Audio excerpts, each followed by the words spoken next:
Oh man, Yo, here we are again. here we are again, another regional. Another duo. We're here in Stockholm. The dynamic duo is here. Dynamic Like duo. the Batman and the Robin. We're both here, you know. Playing very similar decks this time. First time ever.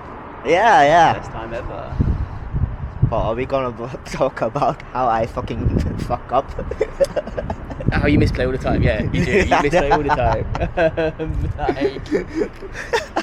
No, this time I actually forgot a lot of things. I forgot to. He forgot where we were staying. Yes. So you went to the wrong hotel. Fuck. He's forgot his Badoofs. Fuck. So we had to go buy a load of Crown Zenith packs in order for him to find some Badoofs. Fuck. And then he had to trade for some Badoofs. He only brought one Arvin, so we had to buy Arvins. Oh my god. Yeah, I mean, this man's a menace. This man's an absolute menace. Just look at him. Like, man's just a menace. Sweden is doing something to me, man. I don't know. I mean, he also got his name wrong when he booked his flight originally. Like, so he had to get another flight. I mean, this man's he's had a week. That's for sure. He's had a week, and it's phenomenal. Have to love it. Have to love it. Yeah. Oh man. So we went to the city. How was the fucking city? Eh? Yeah, the city is really good. Yeah, we had a really good afternoon out. Yeah, good weather. Good weather. A little bit windy, but you know, it is what it is. Right. We had some decent food. Nice beer. Nice beer. It was a nice beer, wasn't it? Kind of in town.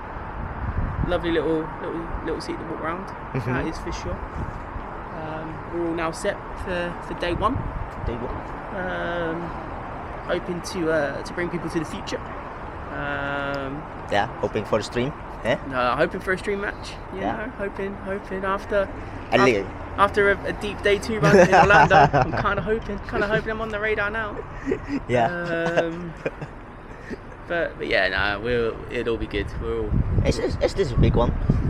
Stockholm should be overall. There's about 940 people registered across all 3 age groups. Yeah, but there's a lot of more like serious folks who want to get the. There'll be a lot of the pros this weekend. So just got to try and get those dubs against the pros. Let's just see what happens. Why do they want to get? Why do they need to come? So they've come for the stipend. So they're doing the top 16 chase in North America, the top 22 chase in Europe. What does the top 16 get then? So you get the round 1 buy at Worlds and stuff like that. Yeah. So people are chasing that with only a couple of regionals left. Didn't know that. You've got this one, then you've got LA Fordham, and that's pretty much the last 2 that most professional players will attend, because the rest are special events prior to North American International Championships, with NAIC being the last event before Worlds. So they want to try and book their spot in top 16 prior to NAIC. So that's the reason why they're traveling.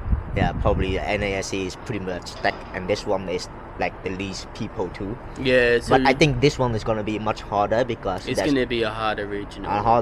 Than the NAIC because there's less players. The field is smaller, but there's better. There's still that amount of quality players. Kind of here. So it'll be interesting.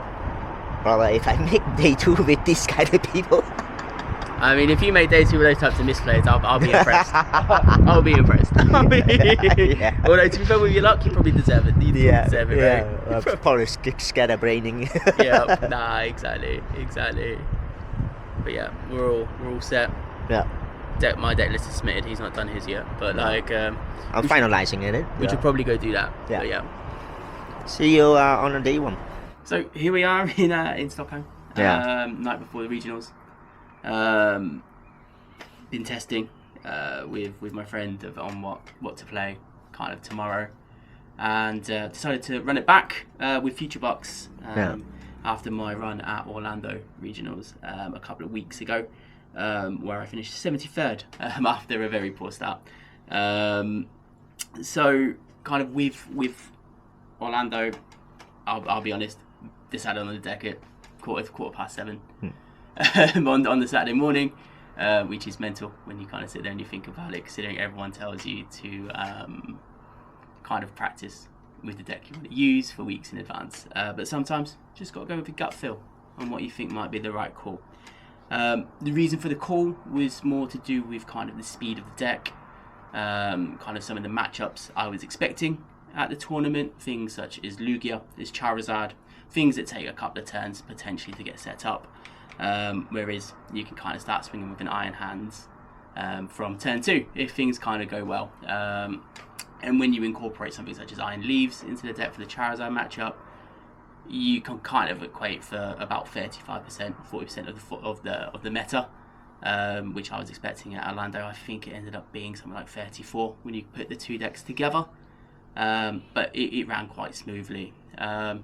Included a couple of weird cards based off of the EUIC list from Simone Saldo. I was looking through the lists, kind of really enjoyed his. Bit unsure on some cards, but in fact the ones I was unsure on, such as Energy Search, were actually quite clutch throughout the tournament. Whenever I needed a second Grass Energy, it would be kind of Arven for Energy Search, Grass Energy for Iron Leaves.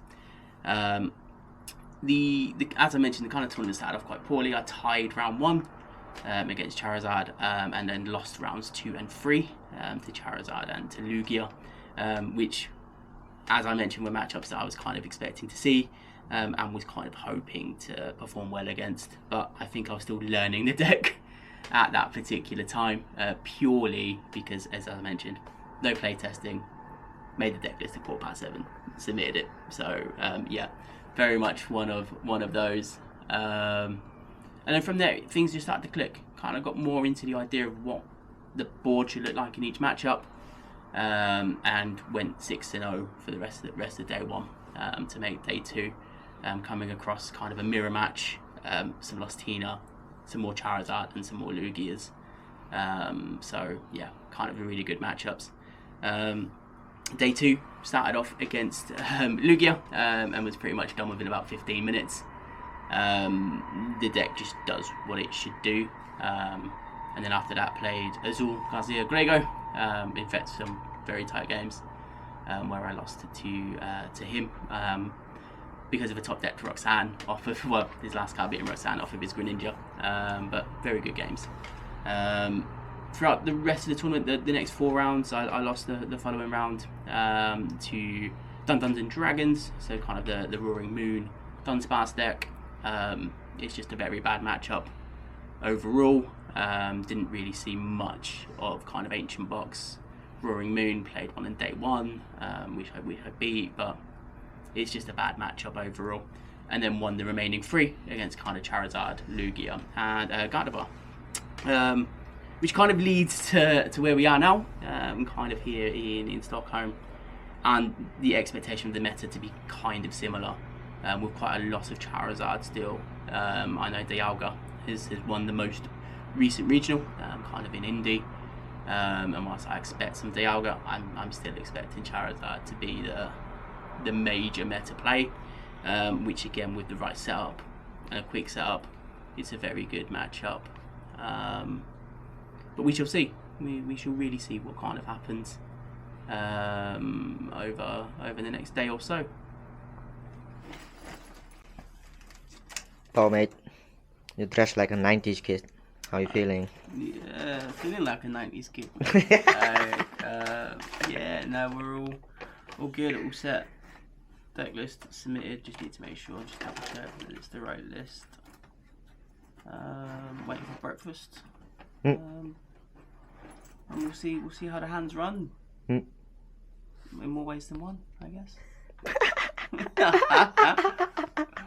How about you? How are you feeling? How are you feeling? This literally a fucking full YOLO I go with this deck kind of feeling, you know? Yeah. Haven't done this in a while since Cadence with the glove. Just we'll see what happens, right? Well, the glove did something good, and this one is at least meta. Oh, wait! the glove was kind of meta because I was expecting like 25% Miraidon, but never Yeah. seen a Miraidon. Yeah, that's just bad metagaming. No.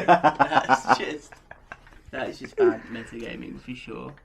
Right. This Jack, this is gonna be his first regional. Yeah, he's a quiet kid. Don't worry. Let's go. Day one. Victory. Whoop, whoop. Back to TCG. Yeah, man. Bath TCG, let's go. Yeah, man. That's the smallest one yet. It'll be bigger than Utrecht still. Oh no, it won't. No, Utrecht. No, Utrecht was. No, I think it's comparable, right? Yeah, I think it will be. Wow. Yo. Want to talk about day one? Nah, man. Not at all. What a terrible, unlucky day it was. Yeah. Like, yeah. I mean, round one was alright. Played against Lugia. Who played no Minchinos. His only attackers were Lugia. That's funny. He was just here for fun. He was a really nice guy. Round two, play against Chen Pao. Prize 2 Iron Hands. Game 1.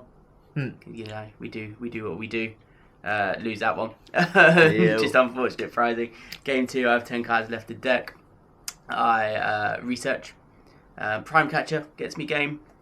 Or finding Counter Catcher and an energy gets me game. I only get the energy. So like, I need an energy to retreat the Miraidon. Just unfortunate. Round 3, I play against Lost Tina, and I prize double capsule.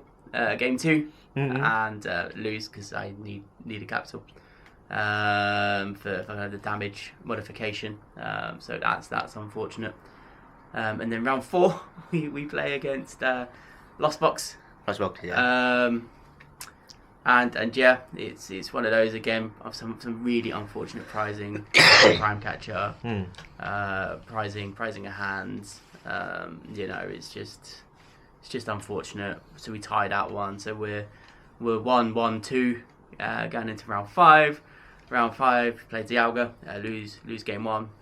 Prize hands and Mew EX as my final 2 prizes. Either one of those a turn before would have been great because he KOs my Iron Hands with Baton. The Baton doesn't really put the energy anywhere because I have nothing to attack with. Win game 2 because just play around the Beldams and the Batangs. Game 3 we get to a position where he's got a Dialga with 180 damage on it, and only 1 energy. He's got a Matang, only 1 Matang, and I got 3 prizes left to take. And next turn it will be Amp for game. Yeah. He draws. Matangs. He gets 4 metal energies. Yeah. That's fucking lucky, man. For the Star Chronos. And then draws Boss, or he has Boss in hand for his second turn, and then bosses for game. Yeah. And yeah, at that point I realised it just probably wasn't my day. No chance to make a day 2, so I dropped the chill out. Yeah. But yeah, it's unfortunate you get days like that. I think the deck list is still good. Naturally, the matchups weren't great. Kind of overall. Was expecting to see some more Zard, some more Lugia. Zard being 20% of the meta and not seeing a single one. Yeah. Bit unfortunate, but we just move on. We just we get the practice in. We think what we're going to play at NAIC. Yeah. And yeah, we'll see what happens in New Orleans. What about you? Yeah. The first game I played, because this the first tournament I actually played slightly meta, right? Yeah. Yeah, I guess this is meta, right? This I mean, not Turbo really. There wasn't many people playing it this weekend. But it's still a viable meta tier list, I guess. I mean, they used to put Dialga and Future Hand in the same bracket of tier, I guess. Yeah. Yeah. I guess I did play Dialga in a EUIC, but it was not an optimal Elgar race. But what about your games? Come on, tell us about those. Yeah, the first game was against a control deck. Well, he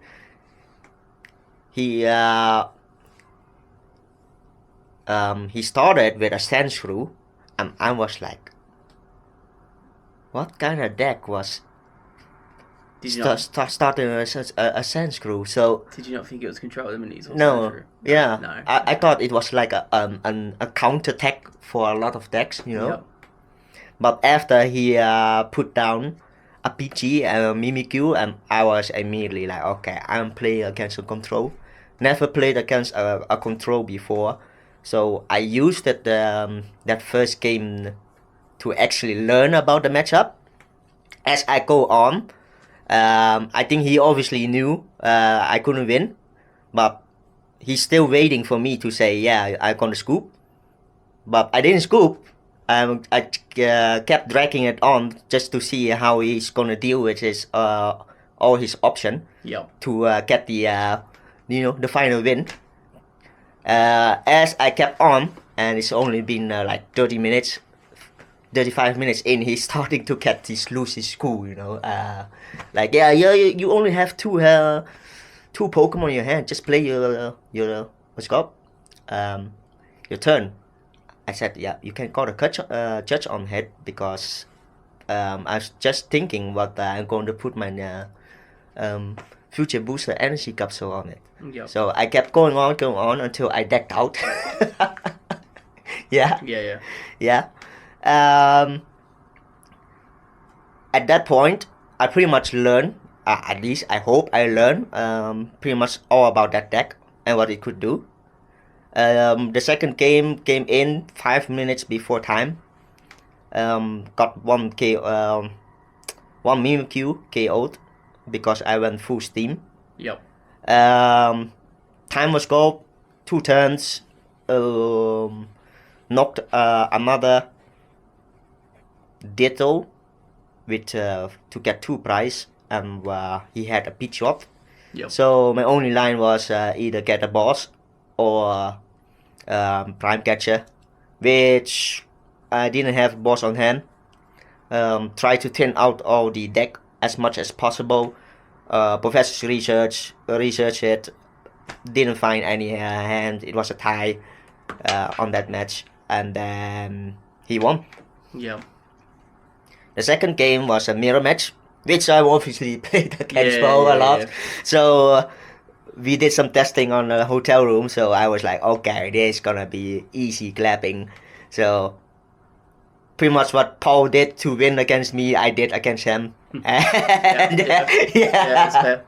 Yeah, so rather than go to go to the baton, I just go to the future energy capsule on both of the hand and then knock out the hands. Yeah, that's fair.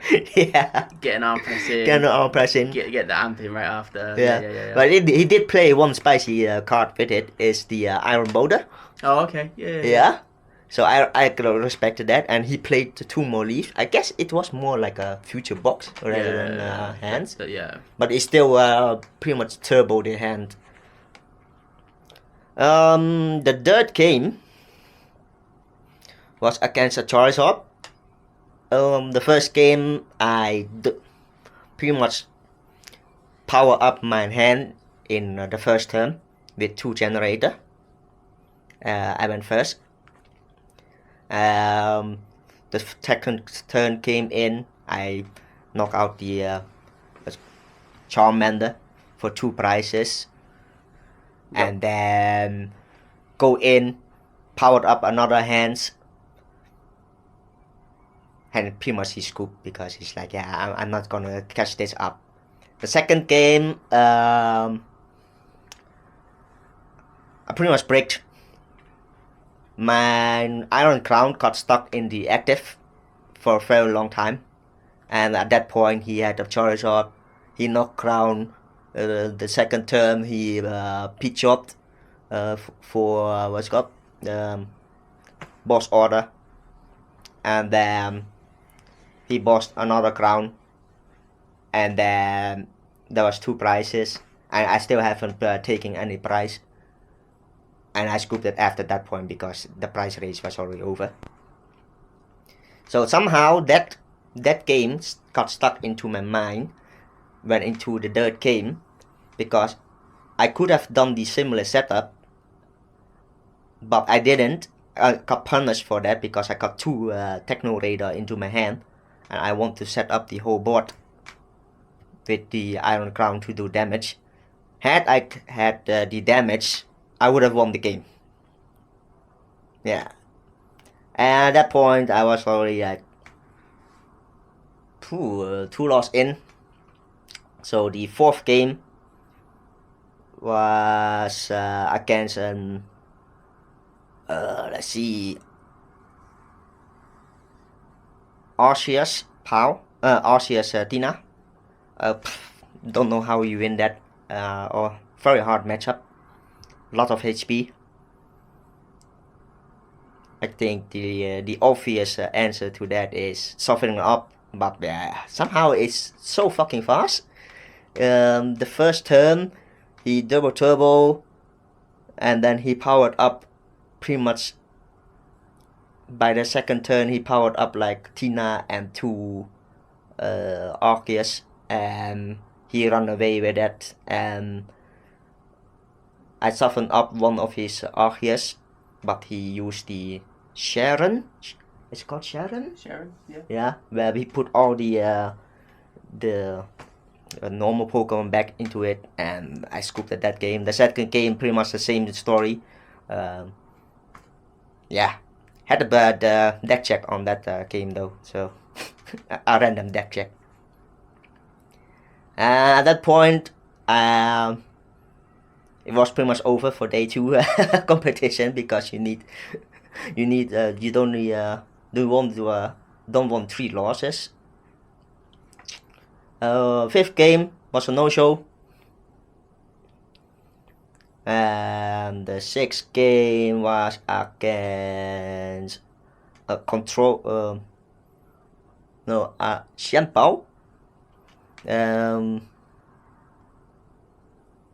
What can I say? They got a perfect board on turn 2. They run away with it. I got the perfect board too. Yeah, well, pretty much perfect board, but the return knockout, after return knockout, I couldn't keep up with the pace of tempo. Went to game 2. She only benched the Iron Bundle. After turn 3, she still got the Iron Bundle, and I'm about to knock. We go to game 3, and game 3 was the same, literally, on the game 1, where I still had to race the Xianbao for the prize race, but couldn't keep up with it.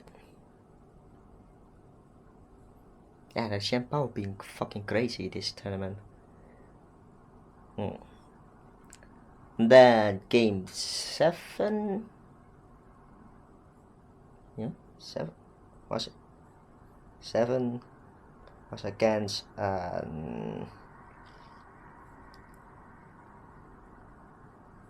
no, that was game, yeah, game 7 was against Control. And the first game thing I did was only bench 1 Miraidon and 1 hand, power that up. The game went very long. In the end, I won just to get KOing the Mimikyu 2 times and his Ditto, because the Ditto could copy the Mimikyu. And then take the 3 prizes on the Pidgeotto, and then he scooped before I even took the game. There was a situation on that game where he had this power. What's it called? The horn that when he attacked that put an energy into the Lawson. Oh, Buffalon. Yeah, Buffalon. Yeah. He had a Buffalon, and I obviously said, I don't know if it was obvious. I said arm press arm pass. I guess he could come, but he thought I said pass. So he didn't put the damage token on the thing. And the turn before, I did an arm press again, but he didn't put the damage token on it because he panicked away the what's called the Snorlax. And he did it with this. I thought, okay, he's gonna fucking penny it away again, so I just putting pressure. But he didn't do it at all, and he kept the damage. I was like, okay, that's a greedy play. So then my turn, I vacuum away the Heroescape, and I said, yeah, that's a knock. He said, yeah, but why is it a knock? Well, there was obviously like 160 damage on the buffalo. It's like, yeah, but I thought you said pass. Why would I pass? It's 3 energy on the arm press. Yeah, well, you could obviously play it on the counter catcher. I have no reason to go for the counter catcher angle. So he called the judge. The judge couldn't came to the decision. Had to go to the head judge. The head judge came to talk with us. Well, with him mostly. And it did require another head judge with a discussion. And he says, yeah, but he obviously, the player obviously has the energy. Why wouldn't he untag you? That's what the judge was said. Yeah, but he could have played around the counter catcher. That kind of line again. Yeah, that's kind of says. No, he was just trying it on. Yeah. To be honest, he got away with not putting the damage on Yeah. the previous turn. Yeah. And then he pennied. And I think he was just trying it on. It was a situation that he probably wasn't going to win. Yeah. So he was just looking for a way of continuing into the game. Yeah. But yeah, I honestly I think he was trying it because there is no reason why you wouldn't attack with the arm press, and there'd be no reason why you played Lost Vacuum. Yeah. The following turn. Yeah. Because why would you waste a vacuum on it if it's got no damage on it? Yeah. Like. Indeed. But I think you're slightly at fault for not confirming the damage onto the boost. Yeah. True. And not kind of making sure that you put the damage on at the start of his turn. I understand why you didn't because he pennied the previous turn. So he's caused. He's caused that kind of understanding. Yes. And that's what the two of those head judges agree on.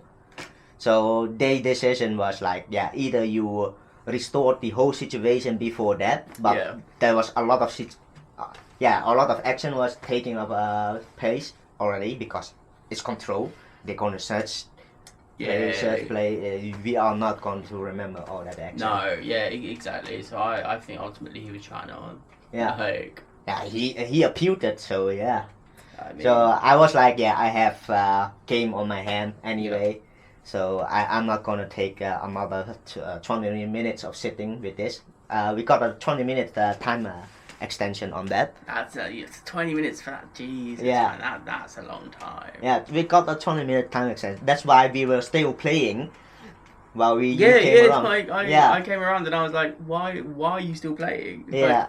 Like, why have you taken more than 2 turns each? Like, time was like 17 minutes ago. What's going on? So yeah, so the second game on that, I went pretty much YOLO. So they always going to put a Mimikyu on the active. Yep.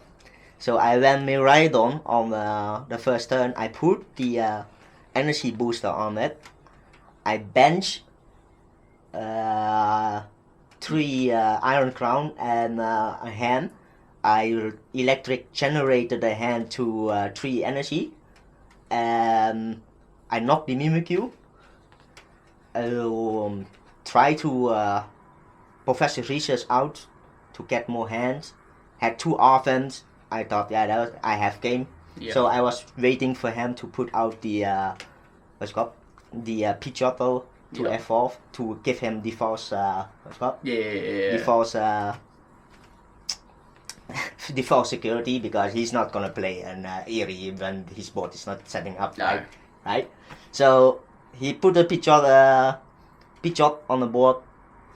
Well, boss the Pidgeot, got the KO, got nothing on board. Next turn, KO, done. Yeah.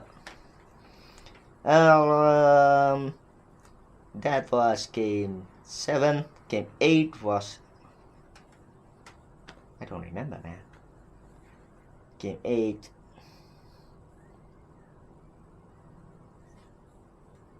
Can't help you there, mate. I can't help you, man. It's been a long day. Alright. So Yeah. what about round 9 then? Round 9 was against Pau. Was round 8 Charizard? You played Oh yeah, Charizard. Yeah. Round 8 Charizard. Not gonna lie, it was very easy. It was very easy. Didn't even use the Iron Leash because I'm pretty much was praying on his Pidgeotto the whole time. He wasn't running the Tort list. He was running the double Pidgeotto list. Yep. So I was like, yeah, that was easy. He couldn't set up without the Pidgeotto, so yeah, that was an easy game. The last game was against the Xianpao. The guys obviously know how to play because he got the board 2 set up. My Iron Crown got stuck into the active for 3 turns, and after that I only pulled like an energy after an Iono. So I scooped so I said, okay, scoop. Even though I got all the board set up, it's not gonna be. The second game against him, again, perfect setup. I'm like, okay, is this fucking normal on the Xianpao? And my starting active is still Iron Crown. And again, it gets stuck on a fucking active, man. Yeah. I couldn't do anything. I only had energy. I could attach energy on it. I did. But at that point, he was like, knock. After that, yeah, I'm like, okay, good luck. good luck. Man. Overall, I think I did very good. Learn a lot in very small amount of time. Yep. On the deck. Actually, the first tournament I actually went full serious mode on a deck, even though I said this season I'm gonna be enjoying. Yeah, I mean, considering we had to go around and try and find Bidoof on Friday, you're buying like 20 odd packs of Crown Zenith, buying 2 full out Arvins just because they were there, just in case you were going to place it like cloth, and then you realised that you had only 1 Brute Bonnet. Yes. So yeah, considering you weren't even thinking about playing this deck, this tournament, yeah, I think it's been all right, you know. Very much a last minute decision, I think, for fun, which is very reminiscent to my last minute decision for the deck in Orlando. So, yeah. I think it's one of those. Whether it's the play moving forward, we don't know. That's probably more of a testing thing. Dragapult is going to be phenomenal, I think, when that officially comes out in a couple of weeks. But yeah, we'll just have to see what happens. Yeah. If you're wondering why I bought like 20 packs, the first 6 packs we got 2 Bidoof. So pretty much those 2 Bidoof baited me to buy another few of the pack, and we didn't hit anything at all. No more Bidoofs. Out the additional 16 packs. No Bidoofs. No Bidoof. No Bidoofs. It's common, right? It's common. Right. I thought it's... Which cracks me up. but yeah, I mean, we're now gonna go enjoy Stockholm. We're gonna go enjoy some beers. Some football. A little bit of sunshine. And we'll no doubt catch you all soon. Yeah, for the folks who are looking at this vlog, don't just go for the Pokemon on this regional. Enjoy the other thing around here, man. Make sure you enjoy the cities. Yeah, just come here, relax, play when you relax, and afterward, just enjoy the city. Yeah. Enjoy the trip. It's supposed to be a trip rather than a fucking. You need to have some fun. Yeah. Whilst you're here, that's for sure. Yeah. Okay, that's it. That's the last vlog of this season. Paul is going to NAIC. Yeah, I'm going to New Orleans in a couple of weeks. We'll see what happens for sure. Final event of the season. No idea what to play. Gonna enjoy New Orleans though. It's definitely a bucket list place for me. So it's my bucket list too. Definitely gonna have a fun week whilst I'm there, regardless of the event. But we'll catch you all next season. Hey.